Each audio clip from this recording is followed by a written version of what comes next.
사랑하는 성도 여러분, 시청자 여러분, 이 시간은 사랑장 5번째 시간입니다. 종종 사람들은 더 나은 소득을 위해 자신이 살고 있는 고향을 떠나 더 큰 도시나 타국으로 이주하기도 합니다. 이때 많은 사람들이 많은 돈을 벌어서 언젠간 다시 고향으로 돌아오리라 다짐하지요. 자녀들의 교육이나 사업 때문에 귀향하는 것이 쉽지 않은 경우 노후라도 그리운 고향에서 보내길 원하는 것입니다. 타향살이가 좀 고되더라도 이런 꿈이 있게 조금이라도 더 모으기 위해 열심히 일하고요. 주님을 믿는 우리도 이와 비슷합니다. 객지 같은 이 세상에서 잠깐 머물며 우리의 진정한 고향인 천국에서의 영원한 삶을 준비하기 위해 살고 있지요. 더구나 지금은 그 본향집으로 돌아갈 날이 얼마 남지 않은 때입니다. 그러니 더 힘껏 충성하여 어찌하든 조금이라도 더 좋은 처소를 예비하고 많은 상급을 쌓아 준비해야 하지요. 또한 반드시 아버지 하나님께서 계신 본향집 새 예루살렘으로 돌아가야 하는데, 그러기 위해서는 고린도전서 16장 14절에 너희 모든 일을 사랑으로 행하라 말씀하신 대로 아버지 하나님의 나라를 위해 충성하고 헌신하되 모든 것을 사랑으로 행해야 합니다. 사랑으로 행하지 않은 것은 상급이 될 수 없으므로 아무 유익이 없기 때문이지요. 이처럼 진실한 사랑으로 충성하고 헌신하려면 신속히 마음 안에 영적인 사랑을 이루어야 합니다. 그러므로 이 시간 말씀을 들으시고 여러분 모두가 신속히 영적인 사랑을 이루어 모든 일을 사랑으로 행하셔서 행한 대로 갚아주시는 아버지 하나님께 많은 상급을 받으실 수 있기 바랍니다. 그래서 천국의 영원한 삶을 더 행복하고 풍요롭게 누리실 수 있기를 주님의 이름으로 축원합니다. 여러분, 하나님의 사랑을 받으시면요, 우리 주님의 이름 까닭에 어떤 핍박을 받았다든가 주님의 이름 까닭에 고난을 받았다든가 한다면 하나님은 반드시 위로차 여러분에게 축복을 주십니다. 사랑하는 성도 여러분, 여러분은 가난이나 질병, 재난, 기아 등으로 고통받는 이웃을 위해 돈이나 물건으로 구제해 본 적이 있으신지요? 또 구제를 한 후에 느껴지는 뿌듯함으로 얼굴에 살며시 미소가 떠올랐던 경험이 있으십니까? 아마 여러분 중 대부분이 이런 경험을 갖고 계실 것입니다. 그런데 만약 여러분이 구제하는 것을 아무도 알아주지 않는다 해도 동일하게 이런 뿌듯함을 느끼시겠는지요? 예라고 담대히 대답할 수 있다면 여러분의 구제는 진정한 사랑이 담긴 참된 구제라 할 수 있을 것입니다. 그런데 구제란 자신의 것을 희생하여 이웃을 돕는 것인데 참되지 않는 구제도 있나요? 하고 물으실 분들이 계십니까? 오늘 본문 고린도전서 13장 3절 말씀에 보니 내가 내게 있는 모든 것으로 구제하고 또 내 몸을 불사르게 내어줄지라도 사랑이 없으면 내게 아무 유익이 없느니라 말씀하신 대로 물론 있습니다. 그러면 어떻게 자신의 일부도 아닌 자신에게 있는 모든 것으로 구제하는데도 사랑이 없을 수가 있을까요? 예를 들어 어떤 사람이 어마어마한 액수의 돈을 들여 구제를 했다고 해봅시다. 그런데 아무도 이를 알아주지 않자 서운한 마음이 듭니다. 이 구제를 과연 참되다 말할 수 있겠는지요? 그리고 만약 어떤 사람이 최선을 다해 어려운 이웃을 구제했는데 별로 감사해 하는 것 같지도 않고 오히려 더 많은 것을 요구하고 나옵니다. 저는 이런 일을 참 많이 겪었어요. 구제했더니 다음에 또 손 벌리고 또 더 도와달라고, 이런 일들을 참 여러 번 겪었습니다. 자, 이럴 때 어떻게 그럴 수가 있나? 내가 무엇하러 그렇게 힘써서 구제했던가 하고 서운해하며 후회한다면 애초에 그 구제는 아무 조건 없는 사랑으로 한 것이라 할 수가 없지요. 이처럼 아무리 자신의 전부를 내어주는 구제를 했다 해도 선으로 하고자 했던 처음 마음이 변질된다면 그 구제는 참 사랑으로 행한 구제라 할 수가 없다는 사실입니다. 보통 연말이 되면 많은 단체나 개인들이 방송사나 신문사를 통해 불우이웃을 위한 헌금을 기부합니다. 어떤 이들은 많게는 억대의 성금을 기부하기도 하죠. 오늘날은 100억대까지도 하는 데도 혹여 있긴 있죠. 그런데 기부자의 실명이 공개되지 않는다고 해도 변함없이 구제를 할까요? 아마 그렇지 않은 경우가 많을 것입니다. 저희도 작년 수해 이런 했으면 구제 안 했나요? 언론 신문사에도 있고 했지요. 그렇지만 여러분들에게 공포도 안 했죠.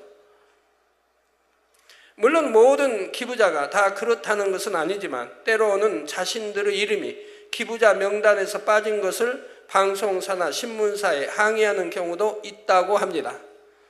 세상 사람들만 그런 것이 아니라 주님을 믿는다 하는 이들 중에도 내가 직분자요 이만큼 사랑이 많은 사람임을 드러내고자 형식적인 구제를 하는 경우도 있는 것입니다. 이런 구제는 아무리 자신의 물질과 시간 등 모든 것으로 구제했다 해도 정작 중요한 사랑은 없고 형식만 있으므로 행한 것에 대해 축복과 상급을 받을 수가 없습니다. 마태복음 6장 1절에서 2절에 보면 예수님께서도 사람에게 보이려고 그들 앞에서 너희 의를 행치 않도록 주의하라. 그렇지 아니하면 하늘에 계신 너희 아버지께 상을 얻지 못하느니라. 그러므로 구제할 때 외식하는 자가 사람에게 영광을 얻으려고 회당과 거리에서 하는 것 같이 너희 앞에 나팔을 불지 말라. 진실로 너희에게 이르노니 저희는 자기 상을 이미 받았느니라 하고 말씀하셨지요. 구제하고 드러내고 자랑하려고 하면 이미 사람들에게 칭찬과 다 받았다 이 말. 그래서 하늘나라에서는 줄 것이 없다 이 말입니다. 이처럼 사람에게 영광을 받으려고 외식함으로 구제하면 구제하는 그때 사람에게 칭찬을 받을 수는 있어도 장차 하나님께는 받을 상이 없다는 것이지요. 우리가 먹으나 입으나 마시나 영광은 오직 하나님께 돌려야 되는 거 아시죠? 그런 구제는 하나님을 위한 것도 이웃을 위한 것도 아닌 자신을 위해 한 것이므로 아버지 하나님 편에서 상을 주실 명목이 없기 때문입니다. 그렇기 때문에 사랑이 없으면 아무리 자신의 모든 것을 내어주는 구제라 할지라도 아무 유익이 없다 말씀하시는 것이죠. 이런 형식적인 구제를 하는 사람은 칭찬을 받을수록 그 마음이 점점 높아질 뿐이고 더 나아가 계속해서 이생의 자랑을 취해 나갑니다. 하나님께서 만약 이런 사람에게 축복을 주신다면 자신을 하나님께 합당한 사람으로 여길 수도 있지요.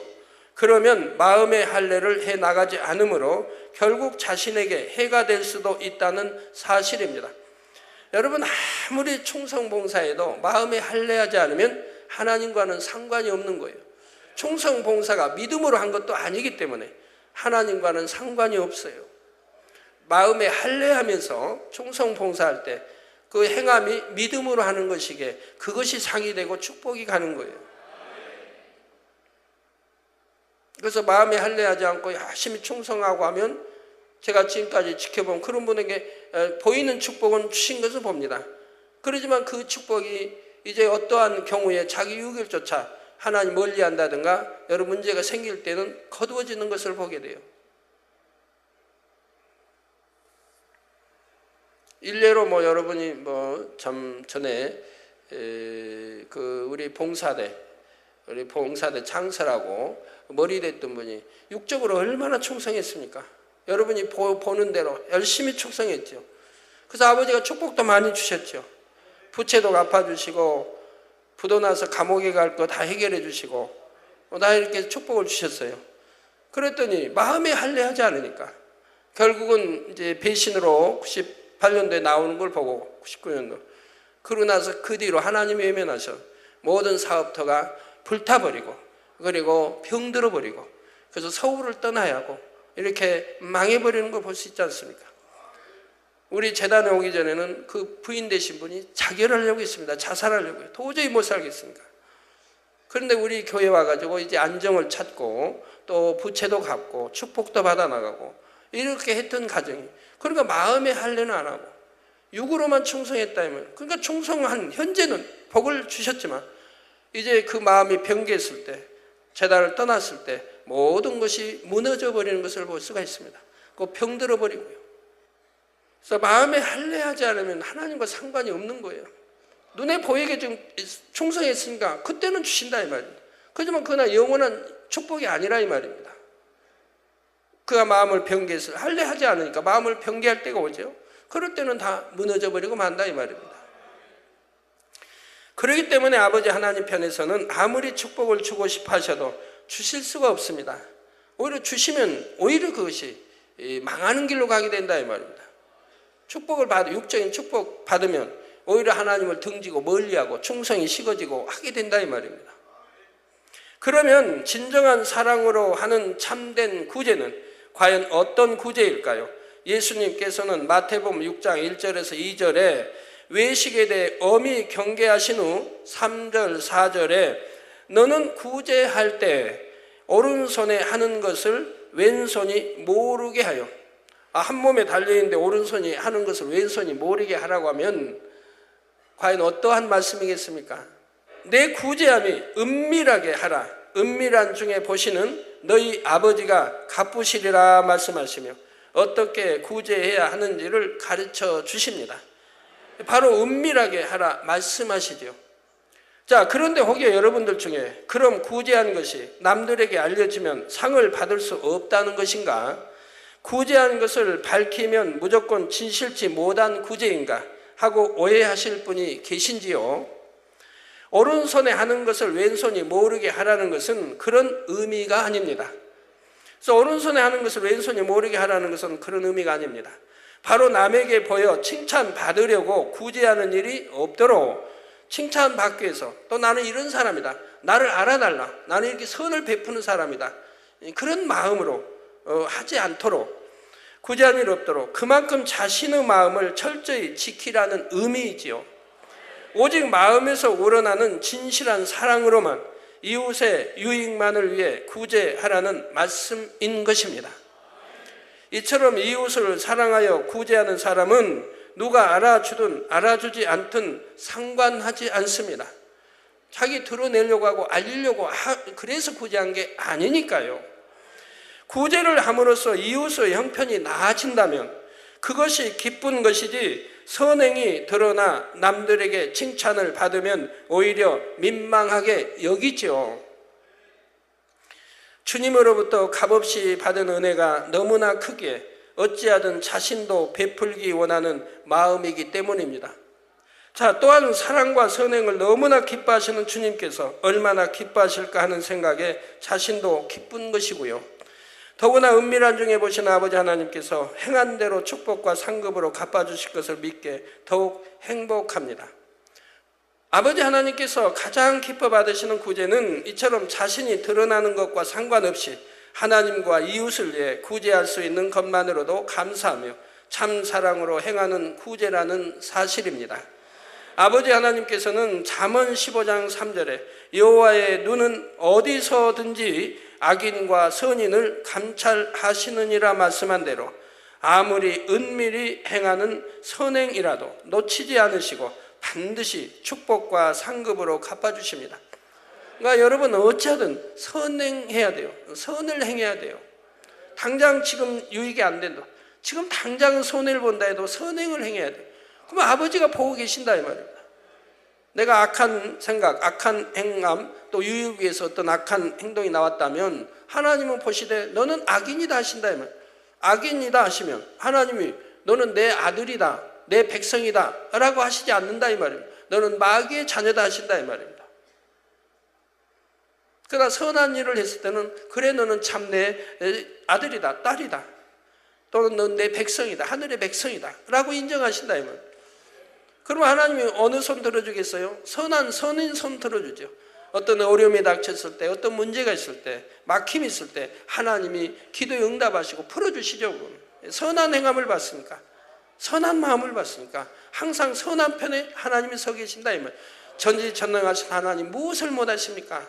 이 하나님이 선한 자의 손을 들어주신다 이 말.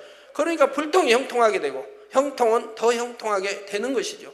이건 진리에 영원히 변치 않는 참 진리인데도 이거 하나를 여러분들이 행치 못하는 분들이 너무나 많이 있다 이 말입니다. 그러니 믿음이 없다는 거죠. 믿는다고는 해도 참 영적인 믿음이 없기 때문에 당장 눈앞에 보는 유익만 쫓아간다 이 말입니다. 내가 손해를 얼마나 번다 할지라도 정말 이것이 선이라면 선을 택해야 할 터인데 그러지 못한다 이 말이에요. 그리고 나는 기도하는데 왜 하나님이 축복 안 해주시나? 나는 이만큼 충성하는데 왜 축복 안 해주시나? 라고 말하는 분들도 있는 거지요. 사도행전 10장에 나오는 고넬료는 이런 축복을 받은 대표적인 인물이죠. 그는 이방인이랄지라도 하나님은 이방인이랄지라도 안 입으십니까? 다 지켜보지요. 66억의 모든 인구 하나님이 하나하나 다 지켜보시는 겁니다. 사도행전 10장 2절에 그가 경건하여 온 집으로 더불어 하나님을 경외하며 백성을 많이 구제하고 하나님께 항상 기도하더니 한 대로. 그가 경건하여, 즉 하나님이 믿는 백성이 아니라 이 말입니다. 그런데도 그가 경건하여 온 집으로 더불어 하나님을 경외하며, 이게 본인뿐이 아니라 가족까지 다 하나님을 경외한다. 하나님을, 그가 경건하여 온 집으로 더불어 하나님을 경외한다. 중심으로 영으로 사랑해봐요. 가정 왔을 때 부모가 중심으로 하나님을 첫째로 사랑하니까, 그러니까 그 자녀들이 아주 바르게 자란다 이 말입니다. 아들도 딸도 아주 바르게 자라요. 정말 하나님을 사랑하고 부모도 사랑하고 목자도 사랑하고 바르게 자란다면, 그 딸 중에 아까 여기 예수 선교단에 여기 아까 좀 무용도 하던데, 부모가 정말 중심에서 하나님을 사랑하면 자녀들도 따라가는 거예요. 세상 바라보지 않고요. 부모의 그 영향력을 직접 받는 거죠. 그 부모들은, 오늘 다교장실 왔던 가족의 부모들은 첫째로 하나님을 사랑한다 이 말입니다.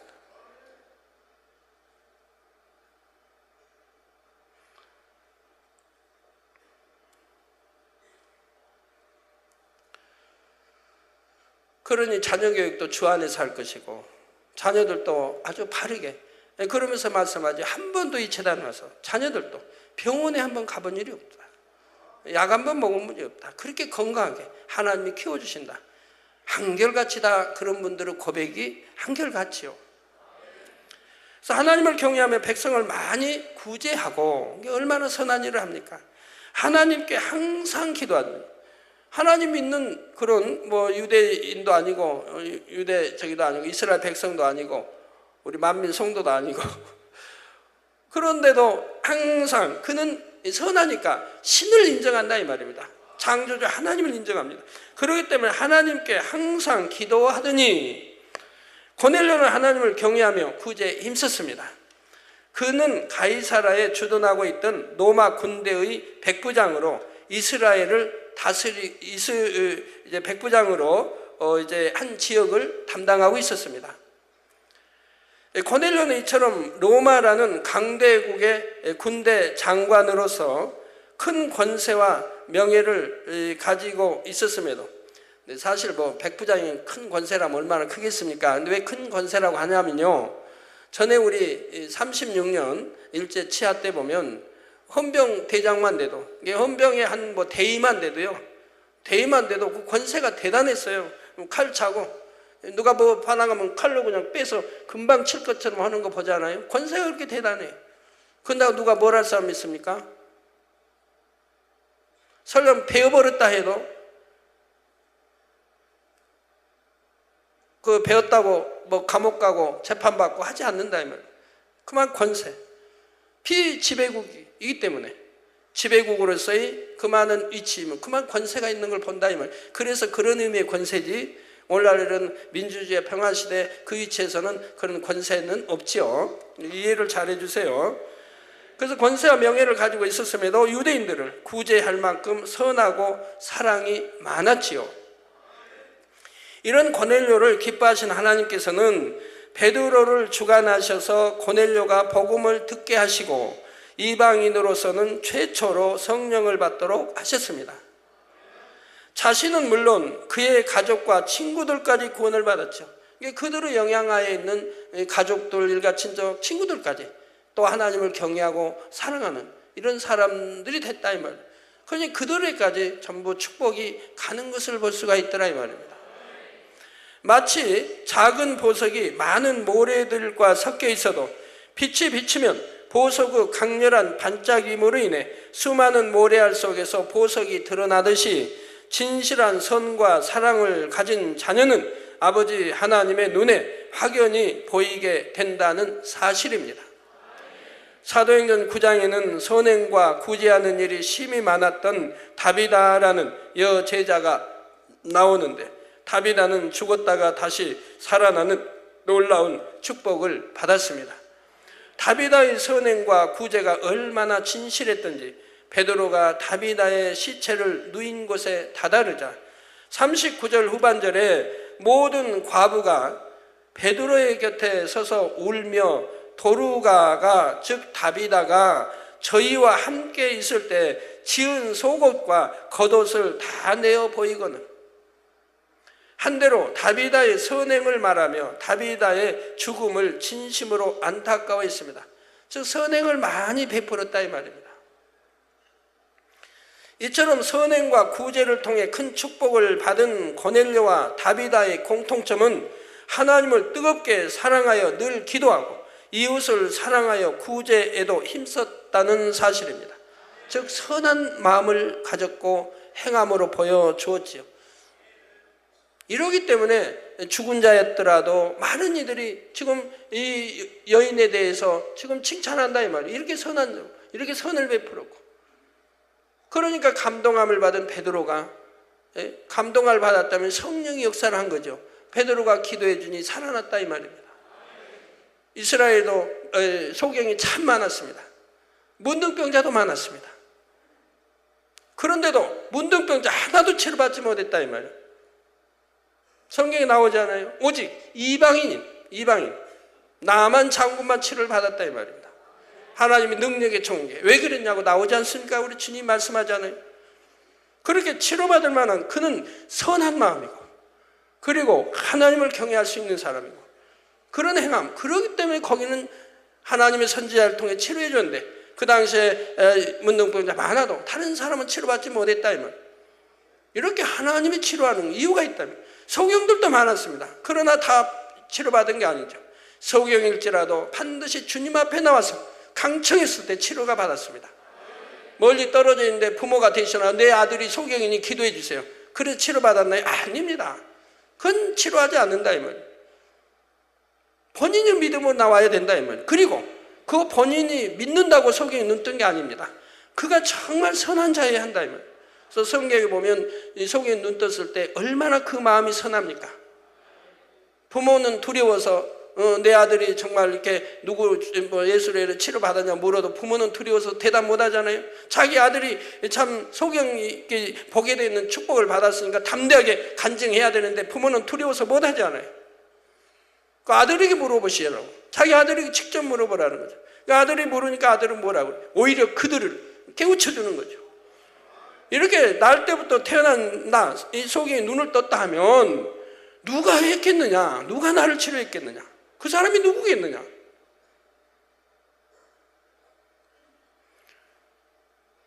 어찌하여 그걸 내게 묻느냐? 날 때부터 참 소경된 사람이 눈을 떴다는 말은 들어본 적이 없다 이 말입니다. 그런데 내가 눈을 떴다 하면, 내가 본다 하면 그분이 누구겠느냐? 라고 오히려 그들에게 질문을 합니다.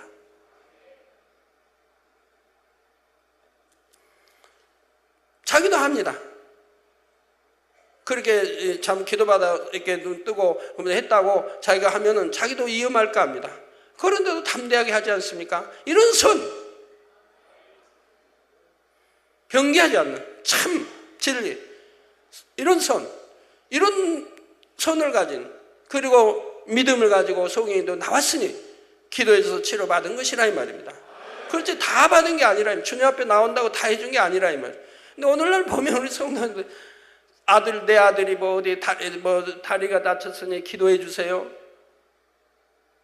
본인은 왜 못 오나요?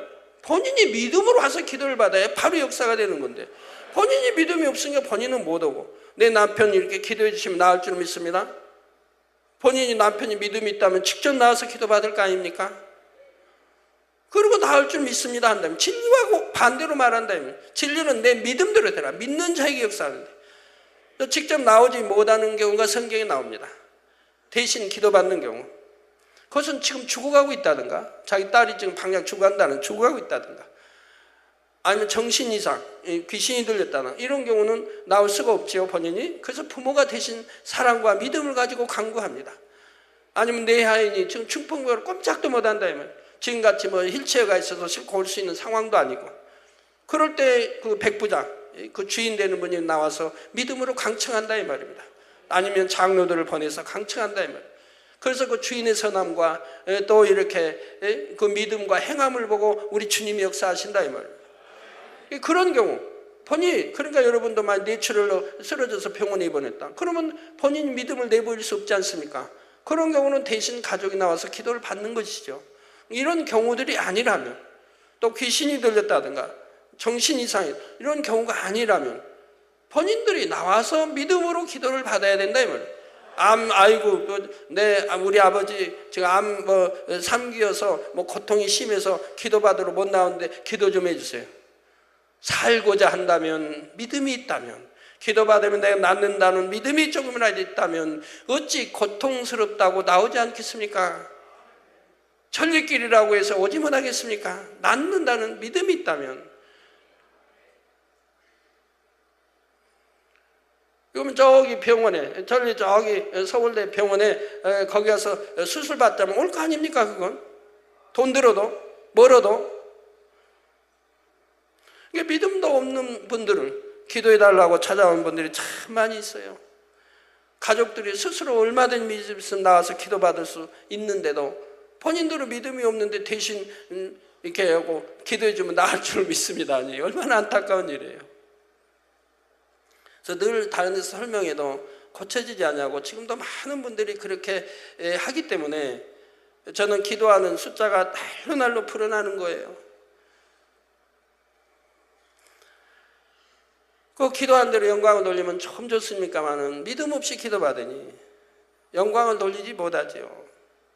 그 믿음은 행함이 따르기 때문에 믿음이 있다면 바로 알게 됩니다. 자, 또한 다비다는 여제자라 불린 것으로 볼 때 복음 전파에도 힘썼을 것을 알 수 있고요.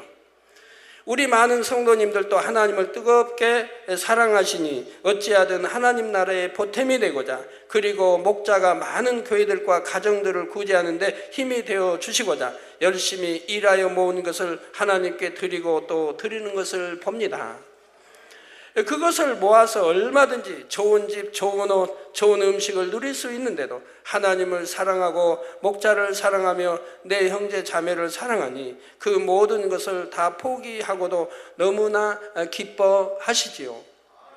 아버지 하나님께서는 이처럼 진액을 다하시는 여러분의 마음을 받으시고 이 땅에서 영육간의 좋은 것들로 풍성히 채워주실 뿐 아니라 천국에서 아름다운 처소를 예비해 주시되 당연히 최상의 것들로 예비해 주시는 것입니다.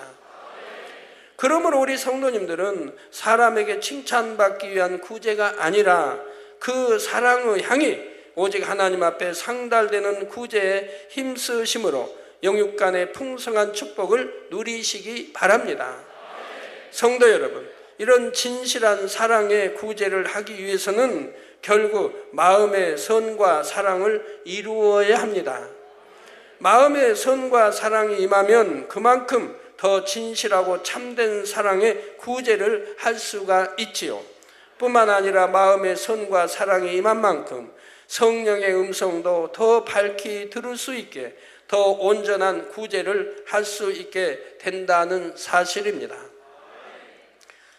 성령의 주관, 인도를 받는 것이 중요한 이유는 주 안에서의 구제는 세상의 구제와는 다르기 때문에 하나님의 뜻대로 순종할 때 온전한 구제를 할 수 있기 때문이지요.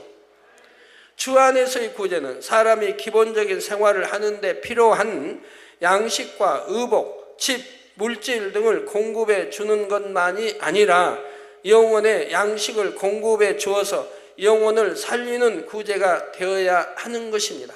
의미 없는 구제가 아니라 영혼도 살리며 곁들여 구제하는 것이, 이것이 참 구제가 될 수 있는 거죠. 영혼 뭐 살리지도 못하고 어차피 그냥 세상 하다가 지옥 거기 구제했다고 해서 의미가 있겠습니까? 아니면 세상 어쩌가고 맨 뭐 노림이 나고 허랑방탕한 거기에 구제해주면 되겠습니까? 오히려 그건 잘못되게 하는 것이지요. 구제도 선한 구제라 해도 해야 할 구제가 있고 하지 말아야 할 구제가 있는 것이죠. 오늘날 주님을 믿는 사람들이나 믿지 않는 사람들이나 교회의 주된 역할은 가난하고 병들고 소외된 약자를 돕는 일이라고 말하는 사람들이 많습니다. 물론 이 말이 틀린 말은 아니지요. 그러나 교회의 첫째 되는 사명은 복음을 전파하여 영혼들을 구원하고 영혼들이 영적인 평안을 얻게 하는 것입니다. 구제의 궁극적인 목적도 결국은 여기에 있는 것이고요. 육적인 생명만을 위한 구제는 이 땅의 삶에 잠시 위로를 줄 수는 있지만 결과적으로 볼 때는 영혼을 구원할 수가 없기 때문에 사랑 없는 구제처럼 아무 유익이 없다는 사실입니다. 그래서 성경에도 보면 구제하되 될 수 있으면 믿는 가정들에게 구제하기를 당부하고 있죠. 신약에도. 그러므로 구제를 할 때는 성령의 주관을 받아 적절한 상대에게 알맞는 구제를 하는 것이 중요합니다. 여러분 이웃에 보면요, 또 선한 사람들이 있거든. 하나님을 안 믿는데도 선하다면 저 사람은 내가 열심히 어려우니까 구제해주고 도와주면 정말 마음의 문을 열고 전도받아서 구원받겠구나 한다면 여러분 그런 데는 열심히 또 구제하려고 하겠죠. 그 영혼을 구원하기 위해서, 구제도 겸해서 영혼을 구원하기 위해서. 그러나 아주 강팍하고 마음을 닫고 사는, 전도에도 뭐 그런 게 어디 있느냐라고 하고 거기가 어렵게 산다. 그럼 여러분 구제해주고 싶은 마음이 안 생기겠죠. 구제해줘봐야 소용이 없으니까. 근데 구제하지 말라는 건 할 수 있으면 하되, 그러나 구제해도 소용이 없는 그런 사람도 있는 것을 봐요. 그러나 구제니 너무 감사해서 눈물 흘리고 마음의 문을 열고 천도도 받아들이는 이런 사람들이라 하면 얼마든지 구제할 수 있지 않겠습니까?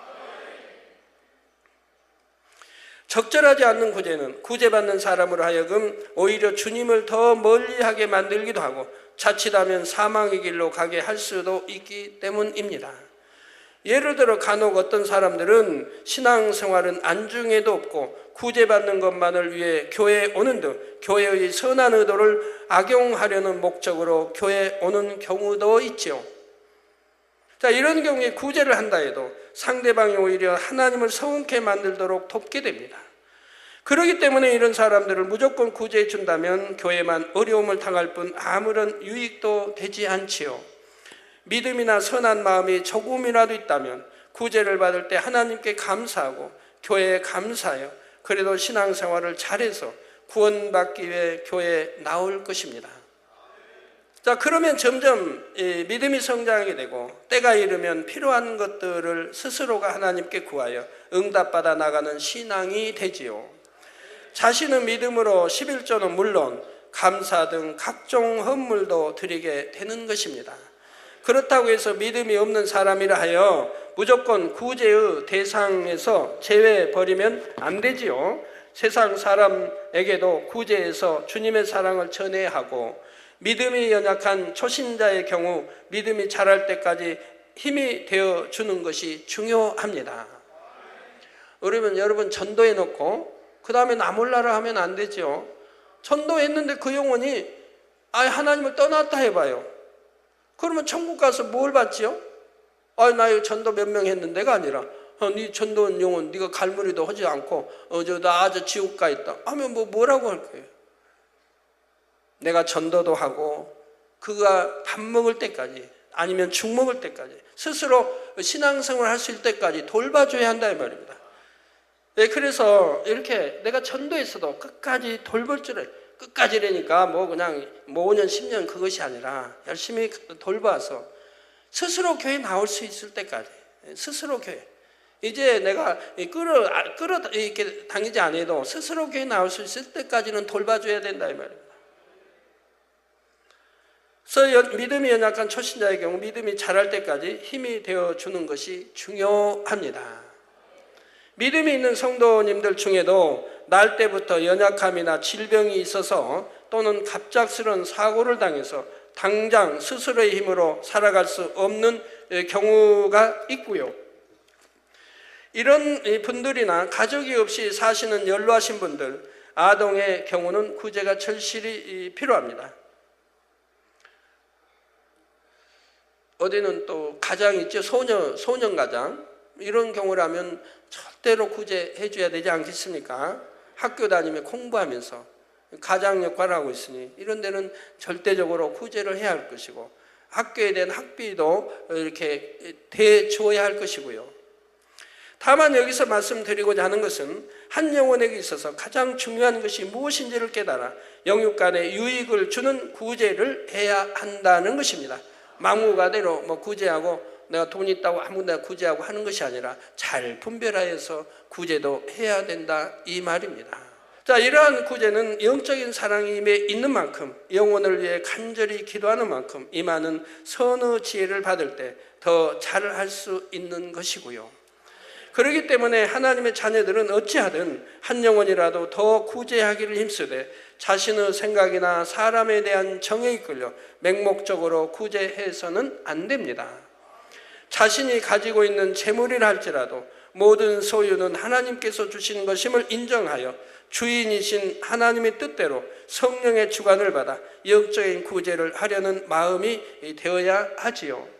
우리 성도님들 중에는 어려운 중에 이 재단에 오셨다가 믿음 안에 열심히 살아감으로 질병과 가난에서 벗어나 지금은 큰 축복을 받아 나가는 분들이 많지요.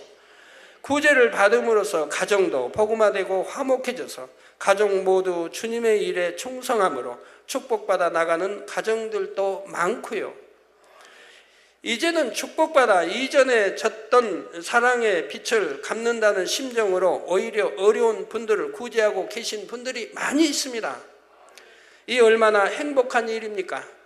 더구나 본 재단에는 축복과 응답의 비결을 밝히 알려드리는 생명의 말씀이 있고 권능이 있습니다. 그래서 어떤 막막한 문제라도 중한 질병이라도 해결을 받고 치료받을 수 있으니 더욱 소망이 넘치지요.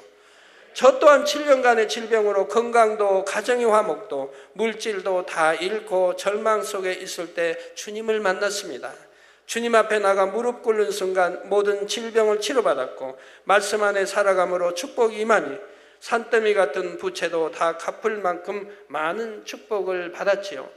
가정도 화목해지고 모든 부채가 사라졌을 뿐 아니라 이제는 예전에 저와 같이 가난한 사람, 질병 있는 사람, 갖가지 불행한 일로 고통받는 많은 영혼들을 구제하는 사람이 되었다는 사실입니다. 제가 주의종으로 부름받기 전에 훌륭한 장로가 되어서 축복받아서 이렇게 가난하고 소외되고 불쌍한 사람들 도와야겠다 하고 늘 기도 제목이었어요. 그런데 주의종으로 부름받으니까 제가 그런 질문을 하나님께 했죠. 내 기도는 이렇게 항상 훌륭한 장로가 되어서 축복받아서 가난하고 소외되고 이런 사람들을 구제하려고 항상 기도해 왔는데 이제 주의 종으로 부르시니, 그것도 가장 답답한 것은 기억력도 없고 이제 그 나이에 공부한다는 것도 그렇고, 그래서 이제 그런 그래서 불순종하겠습니다 그런 뜻은 아닌데, 그래서 그런 질문을 하면서 아버지 하오나 이 하나님이 저에게 종으로 부르신 말씀을 다시 한번 저에게 주시면, 그래서 확증하기 위해서요. 다시 주시면 제가 무조건 아멘하고 가겠습니다. 물론 아멘은 했지만 마음 중심에서 내가 확고한 신념이 있어야 되기 때문에, 하나님이 종으로 불렀다는 확고한 신념이 있어야 되기 때문에 제가 이제 그런 질문을 했죠. 그리고 거기에 대해서 응답받고 해서 참 그런 근 100일간을 산으로 헤매 다녔던 거죠. 산마다 다녔죠. 응답받기 위해서, 친히 음성을 듣기 위해서. 그러다가 결국 집에서 철회하다가 음성을 듣게 되었다고 말씀드렸죠. 그래서 제가 꼭 장로만 되어 축복받아서 이렇게 구제하고 오는 줄 알았지 주의 종이 돼가지고 구제한다는 생각 못했어요. 왜? 주의 종들 들어보면 한결같이 가난하니까. 가난하고 그냥 끼니도 어렵고 자녀들 대학교도 못 보내고 이런 것만 늘 보고 들어왔기 때문에 주의 종은 그냥 가난한가 보다 하고만 생각해서 제가 그런 기도를 올리게 된 거죠. 내 기도는 지금까지 이렇게 왔는데 주의 종으로 부름받으니까 이제 그 기도했던 제목을 이룰 수 없다고 생각한 거죠.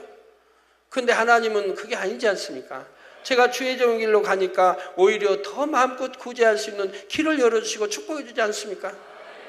구제할 대상도 정확하게, 예? 또 마음껏, 예, 우리 성도뿐이 아니라 지교에도 해외까지도 마음껏 구제하고 또 마음껏 선교할 수 있도록 이렇게 축복해 주지 않았습니까? 그래서 제 장로가 되어 이렇게 이러한 선한 일을 하겠습니다 하고 기도했던 것들이 결국 주의 종으로 부름 받았어도 그보다 더 넘치게 할 수 있도록 역사해 주시더라 이 말입니다.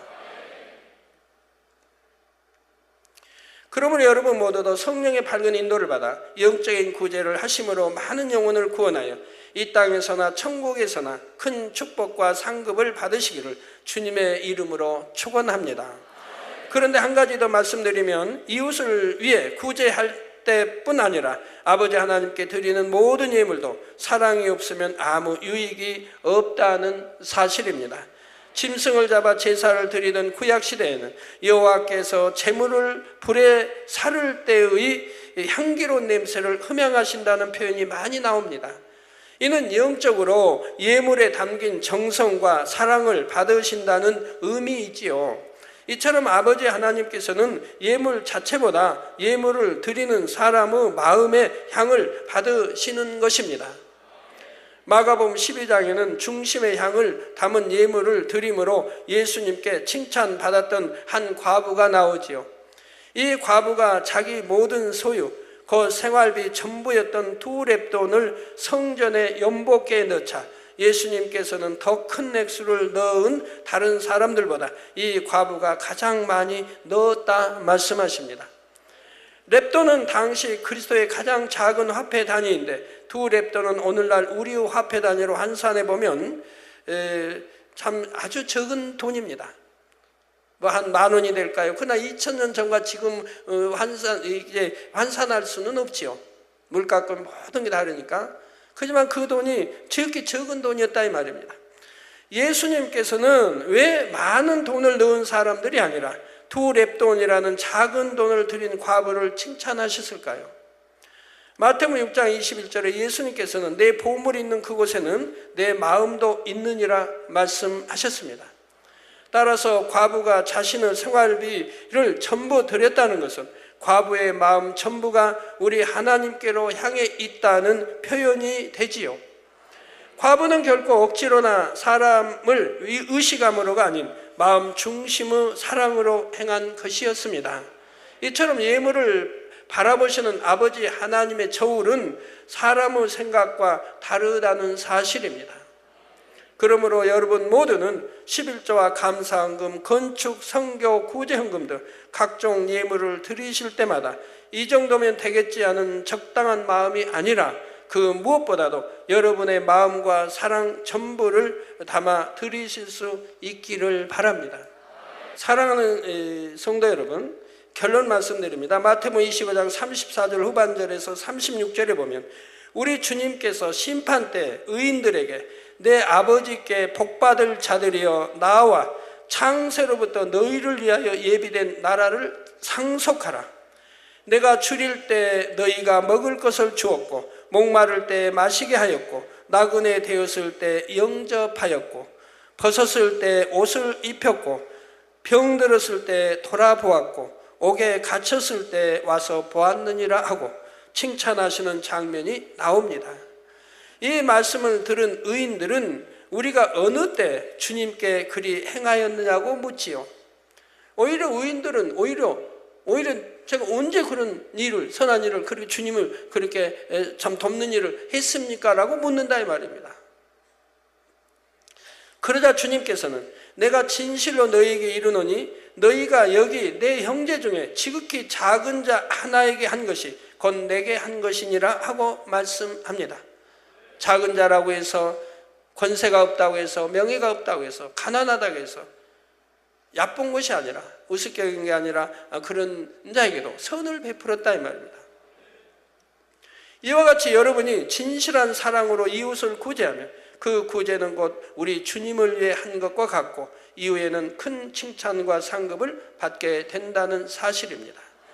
그러므로 여러분 모두는 여러분 주변에 줄이고 목마르고 아파하는 영혼을 주님을 섬기는 마음으로 부지런히 돌아보실 수 있기를 바랍니다.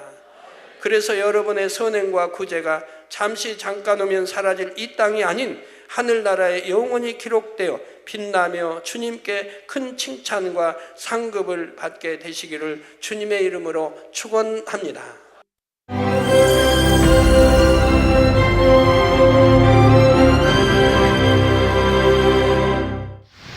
할렐루야. 전능하신 사랑의 아버지 하나님, 이 시간 기도받는 모든 성도님들 위해 안수하여 주옵소서. GCN 방송 시청자들이 인터넷과 화상을 통해 기도받는 지교회와 지성전 그리고 전세계 하나님의 자녀들 위에도 시공간을 초월하여 역사하여 주시기를 원합니다. 믿어지는 믿음을 주시고 부정적인 생각과 의심의 세력을 물리쳐 주옵시며 모든 시험 환난도 물리쳐 주옵소서. 머리부터 발끝까지 오장육부 뼈 마디마디 온몸의 신경 조직 세포 등 아픈 곳마다 성령의 불로 태우시고 근본의 빛으로 역사하여 주옵소서. 예수 그리스도의 이름으로 명하노니 원수마귀 사단 모든 질병 균 연약함아 물러가라. 빛이 임하라. 모든 불치 난치병도 성령의 불로 태워 깨끗하게 역사하여 주옵소서. 말라리아를 비롯한 모든 풍토병도 물리쳐 주옵소서. 감기, 기침, 열, 몸살, 독감 등 각종 유행성 질병도 다 물러가라. 어떠한 유행성 질병 균도 틈타지 않게 지켜 주옵소서. 위암, 폐암, 간암, 유방암, 자궁암, 대장암, 피부암 등 각종 암과 에이즈, 백혈병, 뇌졸중, 고혈압, 저혈압, 심장병, 폐병, 위장병, 당뇨, 부인병, 피부병, 갑상선 질환과 모든 염증도 깨끗게 하여 주옵소서. 소아마비, 중풍, 관절염, 디스크도 온전케 하여 주옵소서. 요통, 두통, 신경통을 비롯한 모든 통증은 사라질지어다. 간질, 자폐증, 우울증, 조울증, 노이로제 등 모든 정신질환도 물러가라. 모든 마비된 것도 풀어지고 일어나 걷고 뛸지어다. 눈도 잘 보이게 하옵시고 귀도 잘 들리게 하여 주옵소서. 소경은 눈을 뜨고 기머거리는 들으며 벙어리는 말할지어다. 각종 사고 후유증도 깨끗게 하시고 부러진 뼈도 붙여 주옵소서. 화상 입은 것도 온전케 하옵소서. 화기야 물러가라. 열도 물러가라. 아버지 흉터도 나지 않게 역사해 주시기를 원합니다. 마약을 비롯하여 각종 약물과 독극물 중독도 깨끗함을 입을지어다. 죽은 신경과 세포가 살아나며 죽은 자도 살아나게 하여 주옵소서. 잉태의 축복도 주시기를 원합니다. 잉태 축복을 받으라. 예수 그리스도의 이름으로 명하노니 원수마귀 사단아 하늘 공중 곳에 잡은 악의 영들아 물러가라. 그의 사자들도 물러갈지니라. 이 땅의 악한 영, 더러운 영, 거짓되고 간사한 영, 이간질하고 미혹하는 모든 어둠들은 물러가라. 모든 흉악의 결박을 풀고 어둠아 물러가라. 빛이 임하라. 아버지 하나님, 부르짖어 기도할 수 있는 능력을 주시고 죄를 버리고 성결될 수 있는 능력을 주옵소서. 영혼이 잘됨같이 범사에 잘되게 하시고 가정의 복음화도 이루어 주시기를 원합니다. 한 주간도 모든 사고와 재앙으로부터 지켜주시고 불통이 없는 형통한 삶을 살 수 있도록 축복해 주옵소서. 성령의 불담으로 천군 천사와 주님의 불꽃 같은 눈동자로 모든 하나님의 자녀들과 가정, 일터, 사업터를 지켜주시기를 원합니다. 학생들에게 지와 명철을 더하시고 공부도 할 수 있는 뜨거운 마음과 열정도 더하여 주옵소서. 마음과 생각을 세상에 빼앗기지 않도록 지키시고 하나님을 뜨겁게 사랑하는 학생들로 축복하여 주옵소서. 하나님의 자녀들이 먹으나 마시나 입으나 무엇을 하든지 하나님 앞에 영광 돌리는 삶이 되게 축복하여 주시기를 원합니다. 나는 하나님을 만났노라, 체험했노라, 응답 받았노라, 축복 받았노라, 간증하는 입술이 되게 역사하여 주옵소서. 아버지 하나님 감사합니다. 홀로 영광 받으옵소서. 우리 주 예수 그리스도의 이름으로 기도하옵나이다. 아멘.